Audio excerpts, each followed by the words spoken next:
I thought this was funny, really funny. Thank you. Nice job. Thank you. This is like I've been a fan of yours for a long time, and thank you. The State days. You're welcome. and this is kind of like the big mainstream film. I mean, the 10 was getting there, but this is like a big jump. Yeah. So talk about making that leap. It was really cool. I mean, it was, I had done my first 2 movies and my TV stuff I've done is very obscure, small budget, independent, not widely seen. And this was definitely more of a mainstream big studio movie. And so, a lot of my fears didn't come true. I was left alone more than I thought I would be, and I was allowed to try to do within the I had come on. It was the first time ever that I'd come on to a script that already had existed in some version. Right. And the 2 leads wrote it. But then we kind of started over with it. Yeah. Right. And we did our own script of it, and it was the actual shooting part is very similar to what I've done in the past. You still have to just figure out where to put the camera and how to tell the story and where the comedy is and get the performances. But some of the stuff around that was very different.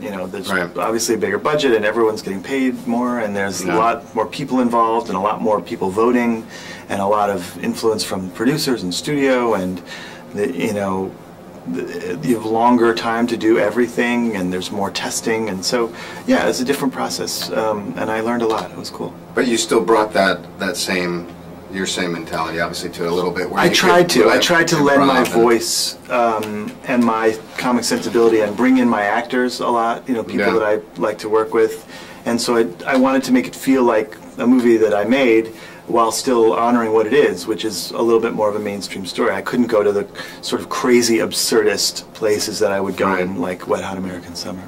And I'm a big fan of Wainy Days. Thank you. Which is like a big... How did you have time? Because were you doing this film while you were doing those? It was a truly, truly insane year, because it just happened that this Wainy Days started up and became very popular. Yeah. And then I was shooting Wainy Days every day. I mean, not every day. I was shooting Wainy Days like on weekends and nights while I was shooting Role Models. Wow. And so it was like you had a day job and then your night job. Oh my God. I mean, it can be told now. I was sitting on set directing Role Models while editing Wainy Days on my laptop. Wow. And back and forth. And we shot it all in LA, faked for New York. Obviously go see role models, but I'm curious, where did you, was that funded in some way? Because the production value was high on Wainy Days. Wainy Days, I mean, it's low budget, and we shot 2 a day generally. Right. But the website, My Damn Channel, they're the ones that produce it and okay. Let's talk about improvising. First of all, I like all the guys that you work with, like Kim Marino. Yeah. I think it's hilarious. The best. I love Kim Marino, and I got to see you guys. And he wrote the script with us. Yeah. Yeah. Yeah, and Paul Rudd, of course. Mm-hmm. Who you work with a lot. Mm-hmm. Yeah. Paul. So you got to bring your team sort of in the mix. How was it working with others? How did your team incorporate with? I mean, everything outside? I've done has kind of been that. Starting with Wet Hot, bringing in David Hyde Pierce and Molly Shannon.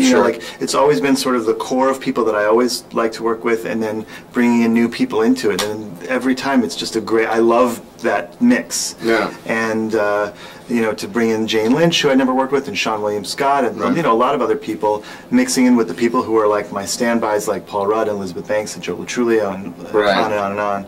So yeah, that mix I think makes for a cool movie. Then that everyone's funny. It's kind of simple as that. The one thing that I thought was missing from Role Models was the dildo from the state. Okay, the cameo of the dildo. That was cut out. Okay. But come over to my house later and I'll show you the dildo.